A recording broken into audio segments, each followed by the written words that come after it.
Si nous passons au passage d'Ésaïe 37-31, nous pouvons voir et percevoir un sujet spécial. Ésaïe, nous le savons, n'a pas simplement à nous dire au sujet du résidu, du reste. Il y a un reste d'Israël. Et comme nous le savons aussi, il y a un reste de l'Église chrétienne. Ce résidu du christianisme, nous le trouvons dans les 3 premiers chapitres de l'Apocalypse. Il est représenté par la parole souvent répétée à celui qui vaincra, à celui qui vaincra, à celui qui vaincra. C'est cela, ce reste. On se rend très bien compte que dans ces églises d'Asie, il n'y a qu'une infime minorité qui est restée fidèle. La majorité de l'église a perdu sa vision et s'est égarée. Et les vainqueurs ne forment plus qu'un résidu. Ce principe du reste est mis en évidence un peu partout dans la parole de Dieu. Or, une de ses caractéristiques, c'est l'enracinement, non pas en long et en large, mais en profondeur. Le reste distingue en ceci qu'il peut prendre racine en profondeur. C'est du Seigneur que la chose vient. C'est lui qui fait en sorte qu'il en soit ainsi et pas autrement.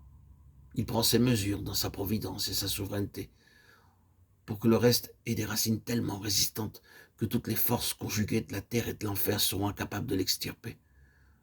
C'est la gloire même de Dieu qui exige cela. Il veut quelque chose qui soit capable de tenir tête à tous les assauts de l'enfer et à toutes les circonstances de la vie. Ce qu'il lui faut, c'est quelque chose qui ne puisse pas être emporté, qui ne puisse pas être remué, ni même ébranlé, à plus forte raison, qui ne puisse en aucun cas être déraciné. Le voilà, son reste. Il faut qu'il l'ait, car c'est sa gloire qui est en jeu.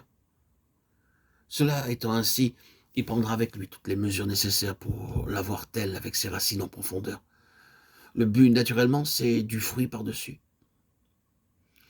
Nous voyons avec beaucoup de complaisance cet aspect de la vie chrétienne, les fruits, les bénédictions, ce qui, dans notre vocation, est d'en haut, les lieux célestes, en tant qu'exprimant la vraie nature de la lutte que nous avons à livrer et de l'œuvre que nous avons à accomplir.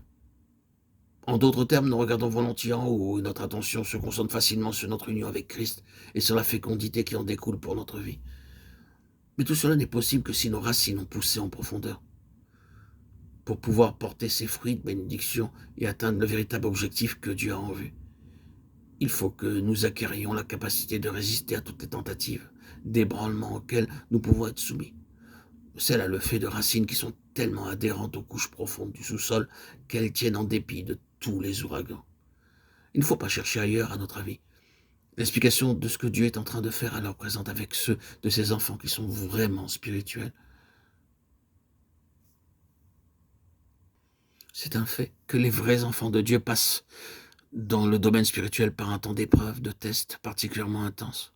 Où vous alliez, c'est la même chose. Et pourquoi cela? Parce que Dieu veut avoir quelque chose contre quoi l'enfer soit impuissant et dont il puisse se servir pour prouver à l'univers entier qu'il existe une force, la sienne, qui est capable de nous faire tenir debout quand tout le reste se ligue pour nous renverser. Rester debout après avoir triomphé de tout.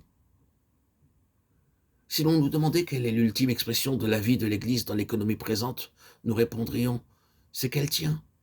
Et ce n'est pas peu dire, je vous assure. Mais non, direz-vous. Mais non. Vous voyez les choses trop en petit. Est-ce que vous n'attendez vraiment pas plus que cela? Pas de progrès, pas d'avance, pas de mouvement de masse? Pour finir, l'Église verra tout son travail lui être enlevé, et tout ce qu'elle pourra faire, c'est de tenir. Mais c'est cela qui sera sa victoire. Pourquoi?